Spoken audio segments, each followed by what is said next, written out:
¿Qué tal amigos de Filosofía y Humor? ¿Cómo han estado? Volvemos con un nuevo podcast de Filosofía y Humor, esta vez sobre crítica filosófica. ¡Ah! Me iba a adelantar, Futurama. Así es, porque nadie pidió esta crítica filosófica, no han pedido otras películas, pero... Igual hay gente que agradece nuestras referencias a Futurama. Claro. Dicen, buena referencia a Futurama. Sí, son detalles. Yo creo que esa es la gracia de las referencias, que sean sutiles. Y ahora no será tan sutil. Claro, y al mismo tiempo ustedes probablemente estén escuchándolo en Spotify o cualquiera de nuestras redes, no lo están viendo, pero estamos grabando, ¿no? Simplemente para sacar una pequeña cuña y cosas así, porque queremos saltar un poco al formato audiovisual. Entonces quizás por ahí vean un pequeño video de esto, pero no es promesa de que esto vaya a YouTube ni nada así. Por ahora. Por ahora.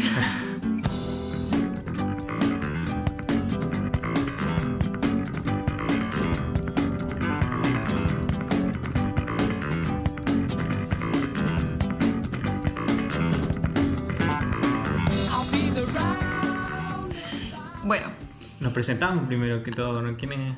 Mi nombre es Claudia Cari. Tengo... Licenciada en filosofía. Y bueno, casi siempre estoy también hablándoles desde el micrófono, a sus audífonos o lo que sea. Y está difícil estos días porque hemos estado en cuarentena, nos han tenido un poco separada la situación. Ha estado difícil juntarse a poder grabar los podcasts, porque además no tenemos dos micrófonos buenos. Así es. Tenemos dos micrófonos mal. Bueno, yo soy Camilo Pino, como siempre, doctorando en filosofía, y les cuento nomás eso, porque me han escuchado harto últimamente, porque como que las últimas 3 cosas las he grabado solo.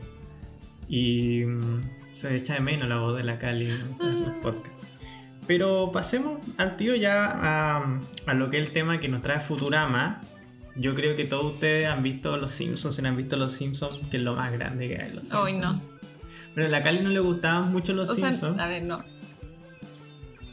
Me gustan Los Simpsons, son entretenidos. Pero Futurama es una genialidad. Aparte que es muy entretenido de ver. Yo con Los Simpsons paso mucha rabia. Y con Futurama no, con Futurama me río.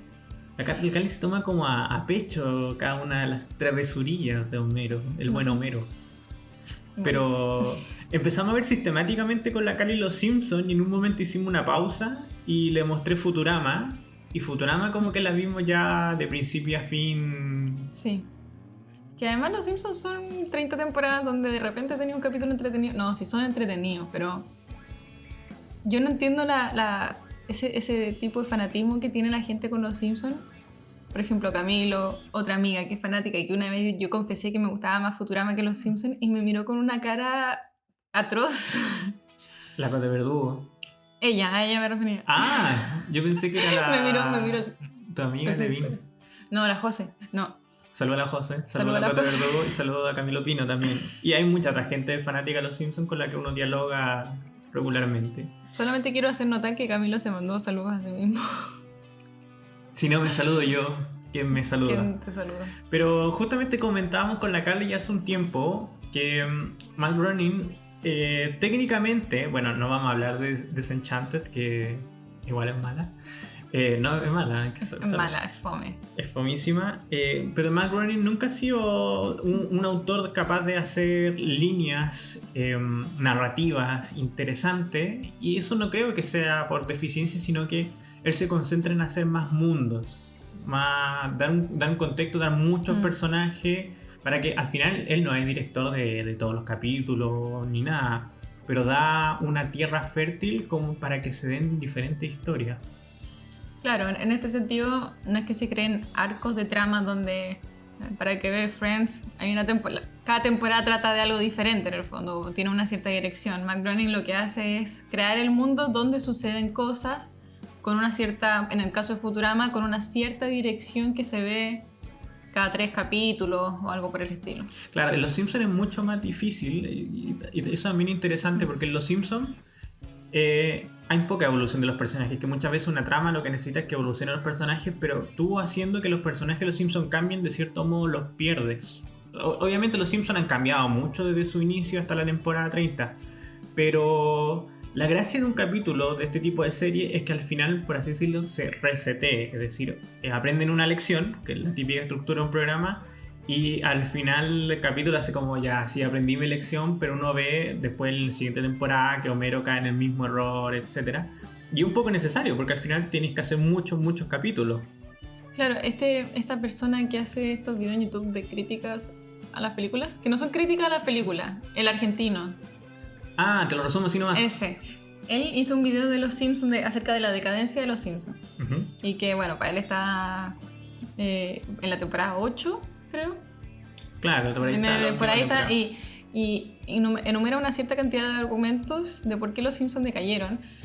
Y concuerdo mucho con él en ciertos aspectos, pero en ese sentido sí habría una cierta evolución o quizás involución de los personajes, pero para peor por esta decadencia, pero no aporta mucho al podcast. Ay, no, pero revísenlo, bueno, sí, pero por eso Futurama tiene la gracia, y yo te contaba también cuando empezaba el Futurama, que si bien soy un gran fan de Los Simpsons, también me gusta mucho Futurama, porque Futurama tiene la gracia de que tiene mucha más movilidad para crear historias que en el caso de Los Simpsons, porque en el caso de Los Simpsons, uno tiene un contexto social y Los Simpsons se basa en lo social y lo político, que son como desde ahí empieza a crear el programa.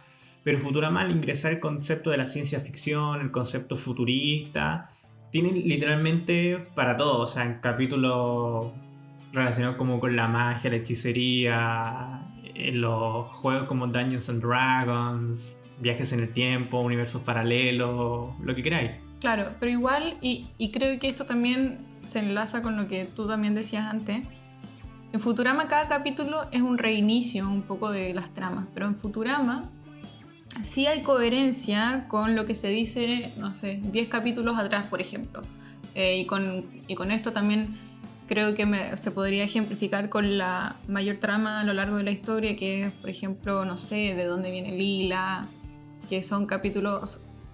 Al final, claro, Futurama sí tiene una cierta dirección y los capítulos al final son coherentes con dicha dirección. Ah, claro, está la familia, todo lo que pasa con Lila, la relación. O sea, yo creo que se arma mucho sobre la relación de estos personajes. En Los Simpsons de repente tú sabes el pasado de un personaje, pero nunca te agrega una linealidad como sería en el caso de Futurama. Que tampoco estamos diciendo que acá hay una narrativa súper fuerte, sino que en Futurama por lo menos hay una direccionalidad un poco más densa, más nítida que lo que ha hecho antes Matt Groening, para decirlo. Pero, y también contar que la gracia de Futurama yo la encuentro ahí parecida a Black Mirror, porque dialoga mucho o una crítica a la ciencia y a la tecnología, pero no de un futuro, porque esto ocurre en el año 3000. Futurama, el contexto del año 3000, pero todo lo que ve en Futurama es una burla a nuestra realidad tecnológica y a un futuro relativamente próximo. Por ejemplo, cuando hablan de los robots sexuales, esta gente que se enamora del robot no es, yo creo, muy diferente a la gente, no sé, que tiene un idol, una waifu 2D en el anime. Sí, fue el que se casó con el holograma en japonés. Ah, sí, con Hatsune Miku. Detalle. Pero por eso, yo creo que por eso no, es como Black Mirror, porque es un futuro, pero un futuro que es mucho más cercano a lo que nosotros podamos imaginar.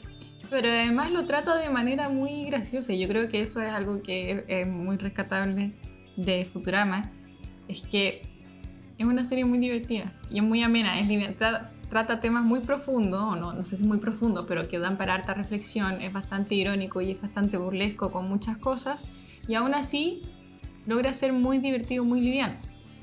Black Mirror es terrible, es medio apocalíptica en ese sentido, como que todo es terrible. En cambio en Futurama es como... Claro, y en Futurama, a diferencia de Los Simpsons, de la crítica social importante, Futurama también tiene, no diría como crítica, pero toca muchos tópicos de la ciencia o la ciencia ficción, que son las paradojas de los viajes en el tiempo y cosas de ese estilo. Pero como deberían haber sido, creo que tienen como datos críticas filosóficas a obras intelectuales del arte popular, era hacer esta pequeña resumen o introducción, que no es tan corta. Que no fue tan resumen tampoco. Y después decir 3 ejes filosóficos desde el cual se puede ver Futurama. Y el primero que nosotros elegimos con la Cali fue la crítica a la idea del progreso. Para introducir un poco la idea del progreso, es una idea que es kantiana, o sea, se le puede atribuir a Kant, es lo que uno llama los progresistas, y el supuesto que hay detrás de los progresistas es que el mundo va avanzando siempre hacia mejor y todo cambio es necesariamente un cambio hacia mejor. ¿Qué es lo que quiere decir esto? Que nosotros en el siglo XXI estamos en mejores condiciones en todo aspecto, social, intelectual, que el siglo pasado y el antepasado, y también la tesis es que probablemente el próximo siglo vamos a estar mucho mejores en cualquier aspecto que nosotros. Uno habla de políticas progresistas, que son políticas que tienen cambios, y uno asume que simplemente por el hecho de cambiarlo es mejor. Esa es una tesis. Claro, y para la gente que dice cómo esto sigue pasando en el siglo XXI, esa gente inherentemente tiene una creencia progresista de la historia. Claro, o sea, como en un siglo tan avanzado seguimos cometiendo tales errores. Claro. Y una de las tensiones que ha tenido la postura progresista de Kant, que Kant es del siglo XVIII, sí, de 1700, sí. Por ejemplo, la Primera y la Segunda Guerra Mundial, que... Claro, hay ojo, el progresismo no es como que no evolucionemos. Perdón, el progresismo... Hay progreso en distintas áreas, por ejemplo, en la ciencia, en la salud, en muchas cosas sociales, pero en general... y esto yo creo que es la tesis de Futurama. Futurama dice, miren, seguimos siendo igual de estúpidos ahora en la Atenas del siglo V a.C. Habían problemas que son los problemas que tenemos ahora, y en el año 3000 van a estar los mismos. Claro, como que hay una cierta... Y esto yo lo pensaba reflexionando acerca de esto en el primer capítulo también.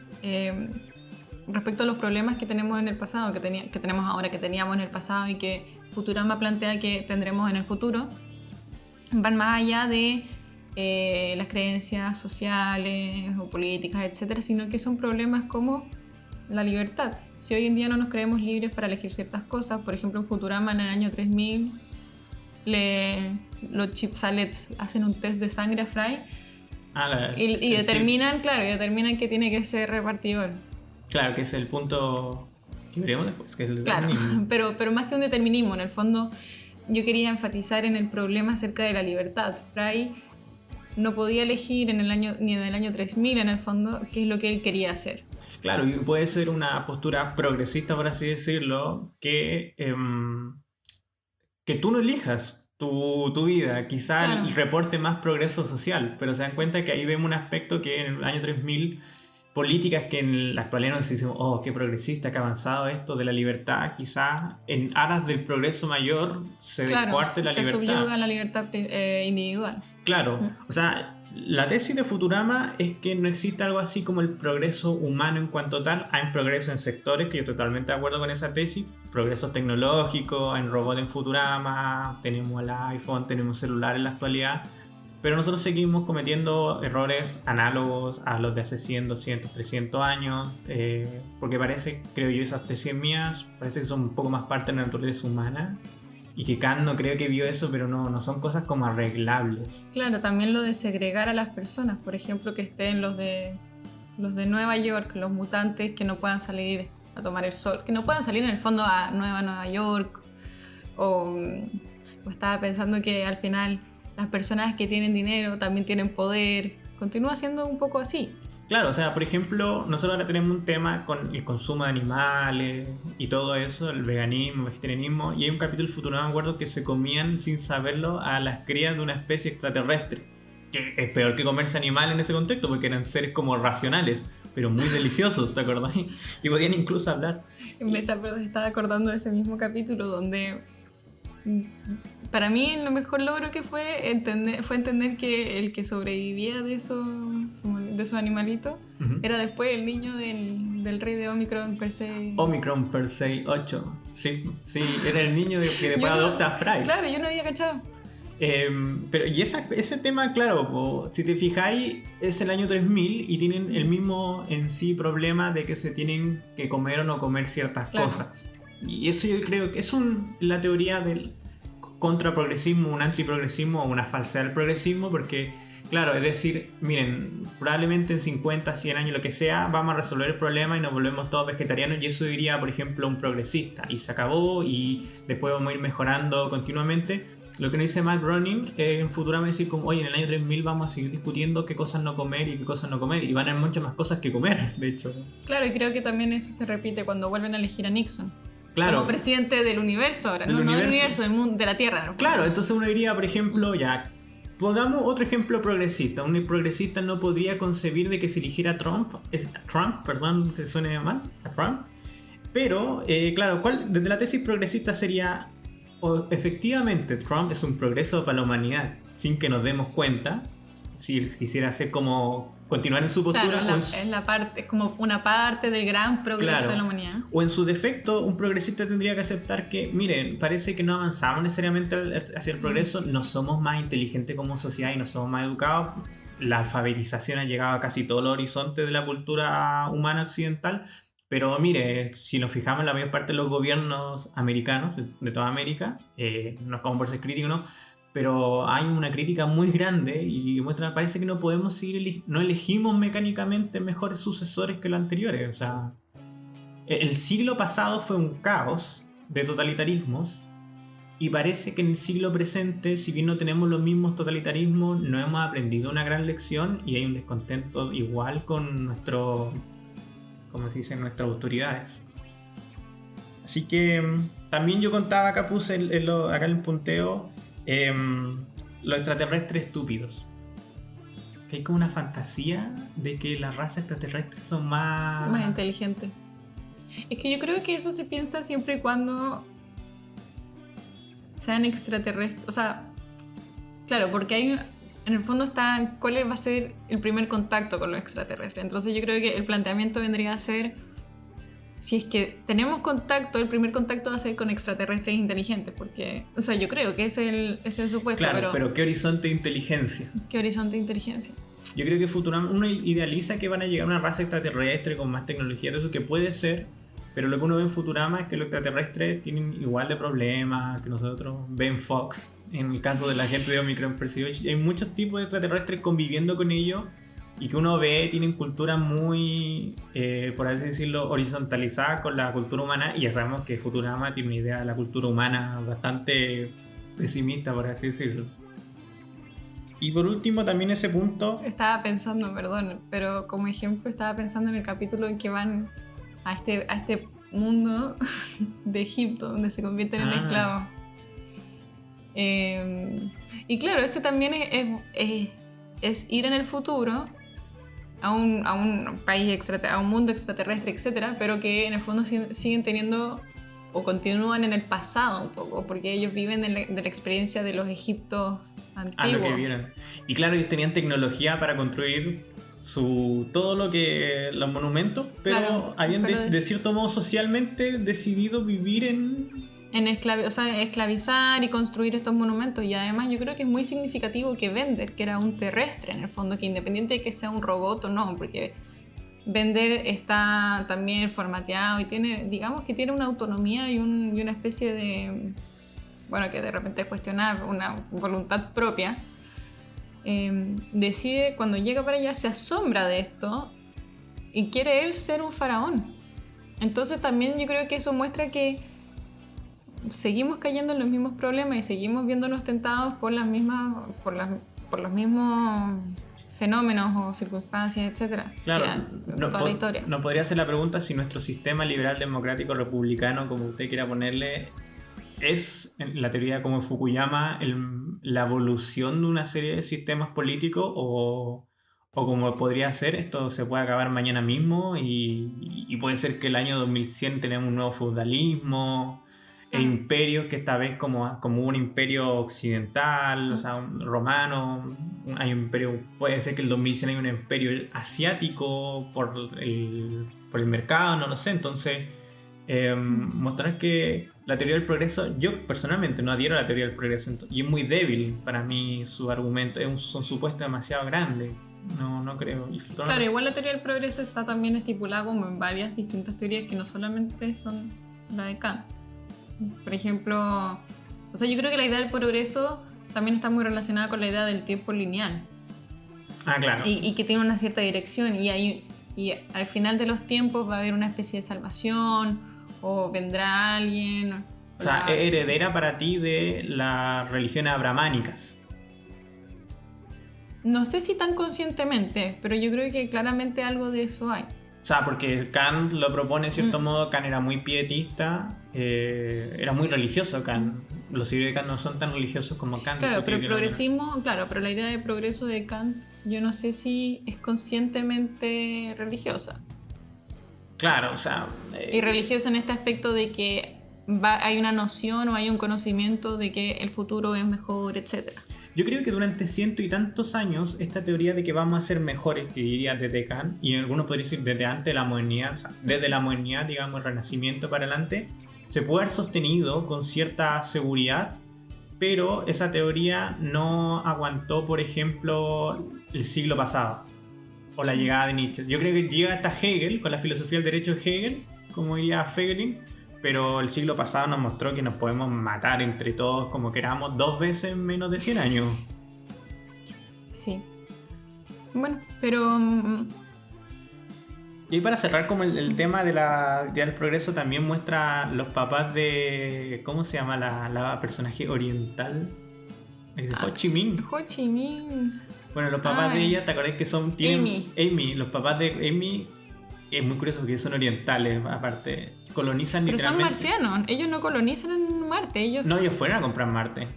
Ah, yo pensé que ellos habían nacido en Marte. No, ellos compran Marte. Ah. Sí, un poco esa. Y ese tema de la colonización literal es justamente una teoría antiprogresista, porque ahora se ha acabado todo el tema de la colonización. Existen un par de colonias por ahí dando vueltas. Y que podríamos discutir qué entendemos por colonización, porque yo no sé si se acabó completamente, pero entiendo tu punto. Como que hay colonizaciones culturales y económicas. Claro.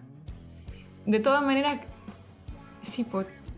Ellos van a Marte y luego... Sí, pues, o sea, les pasan un diamante. Claro, que juegan un poco lo que pasó con América, en América del Norte específicamente, pero juega así como dicen, mire, vamos a llegar a otros planetas y probablemente actuemos como actuamos en la actualidad con África. No... Claro, pero igual, por ejemplo, es muy interesante que no es una colonización propiamente tal, porque en el fondo ellos le compran Marte. Solamente que los nativos de marcianos, o los marcianos, no sabían el valor de ese diamante. Pero por eso, es lo mismo que pasó con Estados Unidos cuando le compraron a los apaches las tierras por cómo eran como unas piedritas de colores. No sé. Pero está el tema complicado ahí que, no, como dato y para cerrar justamente esa parte, el concepto de propiedad privada, también algunos dicen es un concepto relativamente europeo en ese tiempo, entonces... ¿Cómo le iba a comprar la tierra a alguien que no tenía el concepto de la tierra como propiedad? Claro. Y ahí va un poco, parece que el engaño, cosas así. No sabemos si habían Locks en las Américas. Claro, Locke admiraba las Américas porque era el estado de naturaleza. Ahí es para reflexionar. La segunda patita de la reflexión es el tema de el existencialismo que se muestra en Futurama. Y después vamos a unirlo con Rick and Morty, como para que no se me olvide. Pero, por ejemplo, hay muchos capítulos donde se muestra un poco el vacío de la inexistencia, o sea, la falta de sentido de la existencia humana. Y yo creo también por eso estaban las cabinas de suicidio. Sí, que se popularizan en el mundo del futuro, sí, pues estaban las cabinas de suicidio. Y hay muchos más ejemplos de la falta de finalidad que tiene. Y que pasa a ser una burocracia también, porque uno va a la cabina, uno paga, te suicidan en el fondo, y luego me acuerdo que se abría como un hoyo o algo así, y uno caía y como listo, bueno, ahí fue. Claro, entonces... Burocracia lista, no hay que hacer papeles, no hay que ir al hospital. Claro, o sea, todo esto del nihilismo que ha calado profundamente en el mundo contemporáneo, lo que dice Futurama es que se va radicalizando, porque igual se ha radicalizado. El nihilismo también es algo muy nuevo, en el sentido de que debe ser como en Nietzsche en 1900, tiene su auge como en la Francia de los 60, con Jean-Paul Sartre, Simone de Beauvoir, y va pasando a Camus, etc. Y vamos viendo distintos tipos de nihilismo. Para el año 3000 dice ya la gente va a burocratizar su suicidio, por así decirlo. También había gente que, ¿te acordás que en un capítulo del profesor Farnsworth no podían vivir después de cierta edad? desde los 160 años. Una cosa así. Claro, y los papás de Farnsworth estaban como en esta Realidad virtual como Matrix. realidad virtual como Matrix, sí. Que una casa de reposo, pero al final era estar conectado a... Sí, y Farnsworth él tenía 160 años, creo, y en el fondo había mentido en alguna parte, no sé qué, y hacía que como que tenía 10 años menos. Ya, con el profesor nos referimos al pariente de Fry vivo, que el profesor... Porque no me acuerdo si Farnsworth Al era el sobrinito. otro. Sí, al sobrinito, no era otro. Ah, no, Farnsworth es el otro, sí, po. Sí, po. El enemigo del profesor. Que se me olvidó. Pero el sobrinito. Sí. Y también está el tema, claro, pues hay muchos capítulos como el de Naturama, que es como un capítulo como puesto ahí un poco para engrosar un poco la temporada, pero se muestra cómo los salmones se dirigen a desovarse y a morir, y que la vida un poco ese eterno retorno nietzscheano de que las cosas se repiten sin ninguna finalidad específica. Claro, pero también eso se repite con el mismo Zoidberg, cuando le llega la hora de desovar, en el fondo va a su planeta y trata de hacer pareja. Y al final Fry se la conquista sin querer. Pero bueno, el punto es que al día siguiente todos se reproducen y estaban todos muertos, porque esa era la finalidad en el fondo de la especie de Zoidberg, que es como un cangrejo. Claro, que al final muestra que hay especies, en el caso de un crustáceo, que son como animales, extraterrestres más animalizados, y nos muestra que la naturaleza del animal es muy unidireccional, que es como uno diría, que es comer, la reproducir. La vida debe continuar. Claro, y es la sobrevivencia de la especie más que el individuo. Claro. Y están los salmones y está en la vida de Zoidberg, que lo importante no es la vida de Zoidberg en cuanto a individuo, que para efectos prácticos de Futurama, Zoidberg vale nada. Lo único que importa es que la especie de Zoidberg sobreviva después de todo. Y esta postura bastante oscura, yo sentía que es deudora a esto Rick and Morty. Rick and Morty, quizás hagamos una cosa, Rick and Morty, la Cali no la ha visto, yo no la he visto todas las temporadas. Yo vi un capítulo y debo decir que no me acuerdo mucho, pero mis impresiones fueron que era media latera. La encontré como... me costó verla. Y dura 20 capítulos, o sea, 20 minutos. Entonces, claro, de repente es como que uno tiene que hacer un esfuerzo de sentarse y verla. Pero también a mí me gusta mucho Volver al Futuro. Y siento que más que un guiño a Volver al Futuro, esta relación del viejo doctor y no sé qué con el niño, que de nuevo yo no vi Rick and Morty completa, pero creo que es un poco evidente quizá. La estructura, pero igual los personajes, como... no sé, como que no me convenció mucho. Pero muchos de nuestros auditores han dicho que la veamos para que veamos qué onda, que hagamos una crítica al respecto. Yo me acuerdo que hacía una clase cuando hablaba en el colegio acerca del existencialismo. Hay un existencialismo positivo que es un poco de BoJack Horseman, y un existencialismo negativo que está un poco más en Rick and Morty, pero eso es para otro podcast. Pero yo siento que Rick and Morty es de cierto modo deudor de la idea filosófica de Futurama, que es que la tecnología y el avance científico no le dan más significado a nuestras vidas, sino al contrario, le quitan más significado, porque uno es menos especial, el humano, o sea, se da cuenta esta idea de que también es propio de la modernidad, pues, al sentirnos uno de otras especies, entre tantas millones de especies en el espacio, en el caso de Rick and Morty o Futurama, de que existen mundos paralelos, de que existe una vida que se rehace después, vamos a hablar un poco de eso. La existencia humana carece un poco de sentido porque ya no es única, creo que está ahí, y eso lo va mostrando la ciencia, que al final no somos tan especiales, desde Copérnico, que dice que ya no somos el centro del universo para adelante, y eso claro, justamente es parte de la influencia existencialista. Claro, yo quería comentar algo que leí nomás, que me hace sentido, no solamente porque me da un poco flojera ver Rick and Morty, sino porque Futurama realmente me gusta mucho. Y Futurama es una serie inteligente que simula ser tonta. Rick and Morty es una serie tonta que pretende ser inteligente. Nuevamente, no he visto Rick and Morty, pero Futurama, esta es la genialidad de Futurama.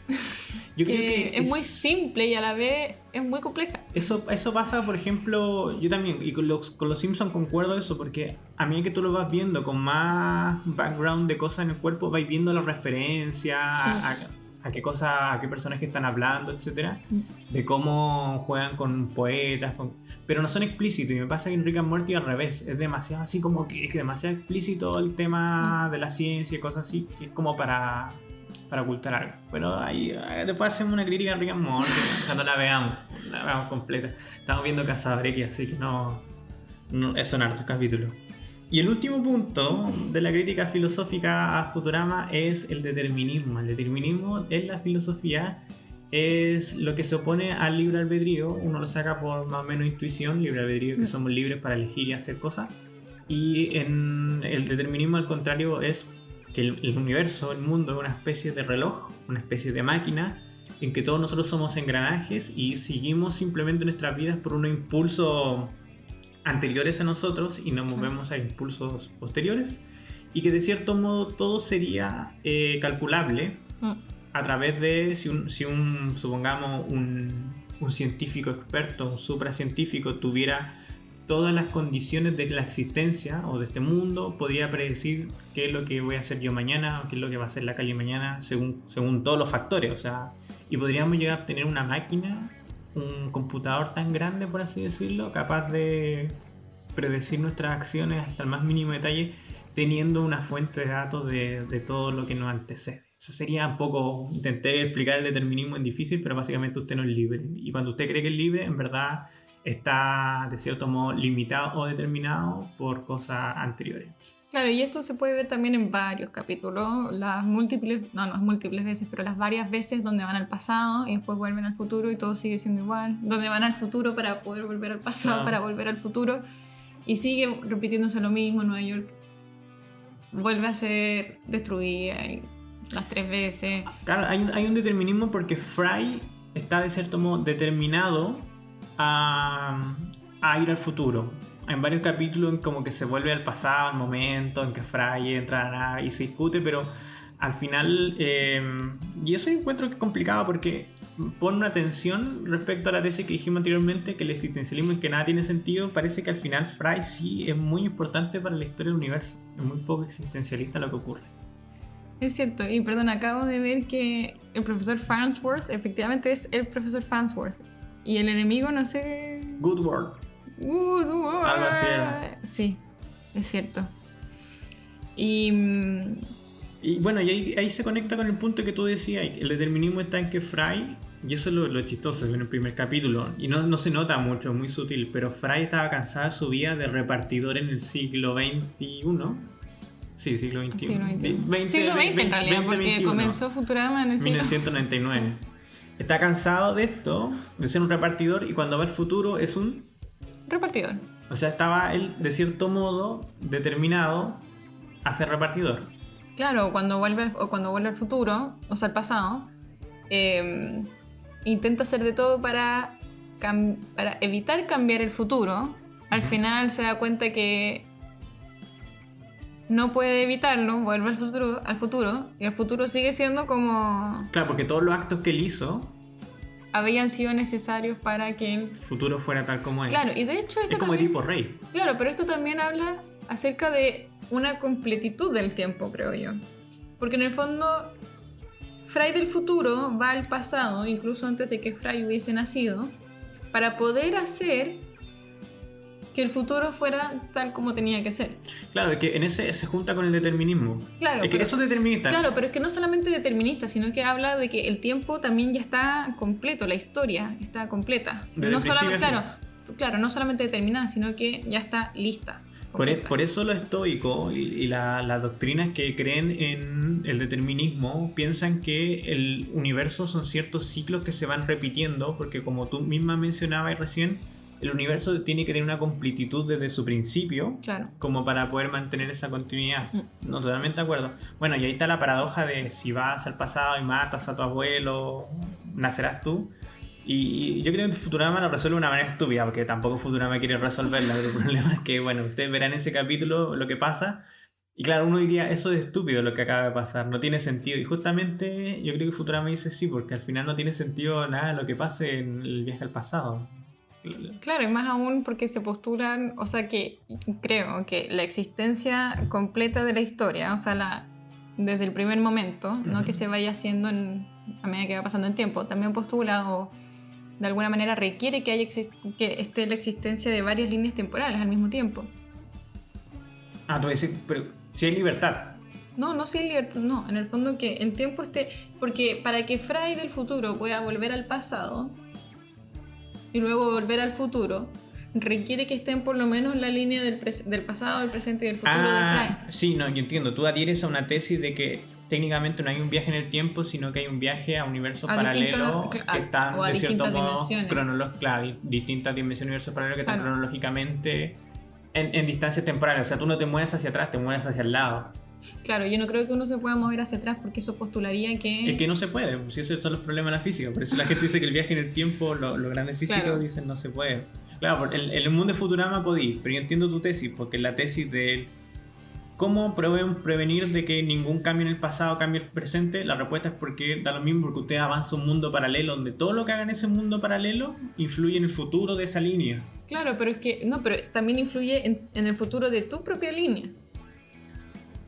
Pero no de una manera... Porque el tiempo está completo en el fondo, o la historia del universo está completa. Entonces tú, para poder no modificarla, pero para que Fry pudiera hacer la tarea que tenía que hacer, él necesariamente tenía que volver al pasado. Sí, para que el futuro siguiera siendo como es. Claro. Pero yo te entiendo tu tesis, pero yo como en la área económicamente más rentable con una pura línea. Claro, no, está bien, pero es que aún así no puede ser en una pura línea, porque... Y de hecho creo que Futurama está de acuerdo conmigo. ¿Ya? No es por ser, pero yo pienso en la mente de los grandes creadores de Futurama. No, pero cuando van al futuro, porque cuando crean esta máquina del tiempo que solamente puede ir hacia el futuro y luego comienza toda la historia. ¿Es otro capítulo? ¿Sí? Es otro capítulo, sí, pero que de alguna manera tiene coherencia con los demás capítulos. Que la tesis estoica de que el mundo se acaba y cuando se acaba empieza un mundo exactamente igual a este. Claro. Pero en el fondo, incluso ahí, cuando vuelven de nuevo al presente, hay 2 Fry más. Y de hecho los tienen que asesinar. Claro, porque hay una superposición. Claro. Porque caen encima de los Fry. Pero caen encima de los Fry como antes que salieran. No, ya entiendo tu punto, pero no quiero darle más vueltas, pero sí entiendo tu punto porque... Y eso está en Rick and Morty. Esa idea justamente que se ve en ese capítulo Futurama es una de las ideas que se ultra explota en Rick and Morty. La idea de que arruinamos esta realidad, vamos a una realidad paralela, nos matamos a nosotros mismos y nos quedamos en ese mundo. Pero después la explotan a un nivel un poquito más absurdo. ¿Pero de qué año es Rick and Morty? Hace poco. ¿Pero hace cuánto hace poco? ¿2015 o 2010? No sé, antes terminó Futurama con mucho espaciado y empezó Rick and Morty. Sí. Bueno, y justamente, y esto un poco contradiciéndote un punto que te habéis dicho hace como harto rato, Bender tiene un capítulo, y seguimos el tema del libre albedrío. Tú decías que Bender tenía voluntad, todo eso cuando va a Egipto. El problema de Bender es que justamente él no tiene libre albedrío. Es que eso es lo que yo decía antes, no me estás contradiciendo porque yo ya lo hago vaticinado. Especialmente en el capítulo donde están como programados para el Día de la Madre. Ya, sí. Están programados, es cierto. Pero Bender efectivamente tiene... O sea, es que es una contradicción Bender. Porque en el primer capítulo él decide no doblar. No, pero que no puede doblar. No, pero él no puede... ¿Te acordás que no podía abrir las rejas porque ese en un momento de doblador no está en su programa? Claro, pero después puede hacerlo igual. Pero porque, sí, no, te entiendo, pero es porque Fry de cierto modo lo ordena y de hecho hay muchos capítulos que dice que tienes que ordenármelo. ¿Sí? Porque no tiene voluntad robot. Ya, pero igual hay muchas cosas. Y él queda con el gusto, pero siempre está jugándose a sí mismo con esa idea de que es una orden, ¿cachai? Claro. Pero en ese capítulo en que Bender busca su libre albedrío está justamente el tema de que Bender disfruta siendo malo. Bender disfruta siendo un ladrón. Disfruta siendo un truán, pero de repente se dan cuenta que no lo pueden condenar porque esas acciones no son de él, está en su software, de cierto modo está programado a hacer eso. Y por eso mismo, Bender ya no puede estar orgulloso porque no es un acto deliberativo, un acto de su voluntad la maldad. sino que está programado. Es cierto. Entonces por eso se siente mal. Y por eso él lucha para que lo lleven detenido, que se lo lleven a la cárcel, porque se lo pueden llevar a la cárcel porque él técnicamente no es un criminal, porque él estaba de cierto modo determinado eso, y es por eso que tampoco los Sí, animales van a la cárcel. Es verdad, porque en el juicio, en el gallo. Claro, y por eso los animales, por lo menos en la teoría filosófica que occidentales más, como se dice, más transmitida y actualmente aceptada, los animales no tienen libre albedrío de los seres humanos. Y por eso los animales no son de cierto modo culpables de sus actos, porque están determinados biológicamente, así como Bender está determinado por su software a actuar de un modo específico. Y por eso Bender tiene una búsqueda de su libre albedrío. Y también está ese juego que es el tema de la discusión acerca del libre albedrío típica, que él es libre para... O sea, él está determinado a buscar su libre albedrío también, de cierto modo. Cierto. Y un final muy, muy interesante. ¿Y la Bárbara? Yo creo que con eso ya vamos cerrando Sí, está bien. la crítica filosófica. Lo último que tengo acá anotado en el punteo es mejores capítulos. ¿Cuáles son los mejores capítulos? Yo voy a decir los míos primero, simplemente como darte tiempo para pensar. Es que no sé, que son demasiado típicos y los demás no se me ocurrió ningún otro, pero Ladrido Jurásico, que es el capítulo del perro de Fry, que a más de algunos le habrá sacado una lagrimita, y que acabo de comentar, Bender y la búsqueda del libre albedrío, no sé cómo se llamará, pero el que acabo de comentar, simplemente lo puse acá porque cuando estaba viendo haciendo el punteo dije voy a hablar de esto, pero el capítulo del Snus Snus también es... Ay, a mí ese capítulo no me gusta tanto. ¿No? No, es que esa escena se la gana todo. A mí me gusta mucho, ay, me gustan tanto. Me encanta cuando aparece Stan Brannigan. Qué pedazo más grande de imbécil. Tú dices los personajes imbéciles, pero tú aceptas me dan mucha risa. Stan Brannigan. Me da mucha risa. También me gusta el primer capítulo, bueno, todos, pero me gusta mucho el capítulo de Navidad, el primero. Los especiales de Navidad. Los especiales de Navidad, sí, pero primero me gusta mucho porque encuentro chistoso, o sea, me dio risa que el viejito Pascuero haya ido al otro extremo. Y que Navidad sea en verdad una fiesta de horror, de miedo, es un día... Y el otro que me gustó mucho es el de los, como, más o menos pingüinos. Y cuando Lila quiere hacer... ¿La de los pingüinos no? ¿Sí? ¿Te gustó ese? A mí, igual me gusta, porque de alguna manera... Son conflictos contemporáneos. Son conflictos contemporáneos y es muy humano, especialmente ahora los derechos de, o sea, los derechos de los animales, etcétera. Pero si no sé cómo explicarlo, pero en el fondo si no se intervenía, al final los pingüinos, ¿eran pingüinos? No recuerdo. Sí, eran pingüinos, pero curiosamente de Urano, no sé. Algo así. No iban a poder, o sea, los iban a invadir, pues. Que al final tú decís que lo tienen que matar. Claro, y Lila no quería, y Lila intervenía, etcétera, porque en el fondo toda esta premisa era que llevaran a estas personas a matar a estos pingüinos. Y al final Lila interviene, y al final a los pingüinos se los come... Pero es que está la tensión, no, entiendo. La tensión es que muestra todas las tensiones que tienen todas las tesis de rescatar animales, todo eso, que claro, está la primera tensión de que los animales son iguales que las personas, pero hay que ir a cuidarlos, entonces ya de cierto modo tenéis que poner que la persona es un ente que es superior al animal, es capaz de darle derechos y hacer derechos, que en muchas líneas de lo ecologismo lo tiene asumido, a otras líneas lo rechaza. Después hay otros que el tema que dice Sandel. En África, por ejemplo, el tema del rinoceronte negro, si mal no me acuerdo, se han criado muchos rinocerontes negros y se han intentado sacar de la, ¿cómo se dice?, de la extinción a través de su caza. Porque se cobra una cantidad absurda para cazar un rinoceronte negro, y eso ha hecho que en muchos lugares de África lo vayan cruzando, velando por ellos, reproduciéndole para aumentar la cantidad de individuos de la especie, y así la gente los pueda vender para cazarlos. Y eso lo ha rescatado. Pero si te fijáis, el motor último de la acción es el asesinato de un rinoceronte. Entonces la tensión que está en ese capítulo y que está en el ejemplo que cita Sandel en su libro es cuál es la finalidad y queremos aceptar eso. Y si usted no acepta que hay un tráfico y matanza de rinocerontes, créame que se van a morir. No sé, sándale vaca. Sí. A ver, ¿qué otro capítulo? Me gusta cuando van al infierno robot. Ah, también son muy buenos. Y el infierno material, a mí me suena, es muy loco, porque los robots igual son como lo más material. A mí me gusta también esos capítulos en que hay un fantasma, pero como que no quieren expresar que esto es magia, porque esto está en un contexto científico, entonces había un router... ¿De cálculo? No, era otro, que Bender tenía una casa... típico, heredaba una mansión, no sé qué. Y al final como que explicaban que los software de los robots del cementerio se habían conectado a través de un router que estaba también enterrado ahí y había hecho como proyección holográfica de los...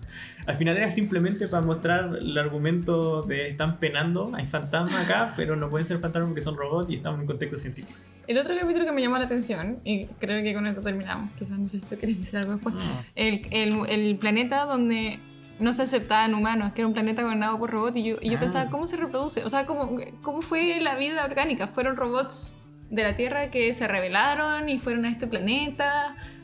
Como que hay toda una historia por detrás que me gustaría saber, pero que nunca supimos. Vamos a ver los fanfics spin-offs de Futurama. A ver qué me dicen. Sí, en verdad me encanta Bender, me encantan todos los personajes, excepto Lila. Que parece que ya no te gustan todos los personajes. No me gustan todos. En verdad me caen bien, como que son chistosos todos. Me gusta Fry el tampoco. mejor personaje de todos, que es... ¿Zoidberg? Ah, bueno, aparte del Dr. Zoidberg, Scruffy. Scruffy. No. A mí, el que no me gusta... Ay, el verde. El pololo de Amy. Ah, el que habla así. Kid. No me gusta nada. Porque de hecho, claro, a uno le da pena porque dice está bajo el yugo de Zap Brannigan. Pero después cuando él... Porque hay un capítulo donde él tenía que mandar a Fry y a Bender. Y los trata pésimo. Hay quienes sufren sin aprender, dice el poeta.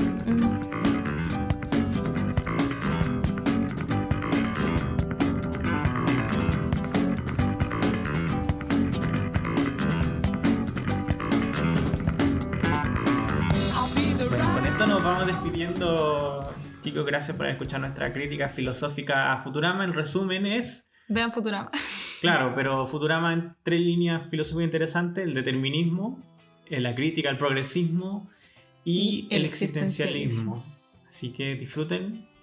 Vamos a ver si no está grabando la cámara todavía. Quizás saludos, no. Yo creo que ya no. Besitos, chao. Recuerden darle like, compartir y todas las cosas. No sé para dónde se llama. Chao. Chao.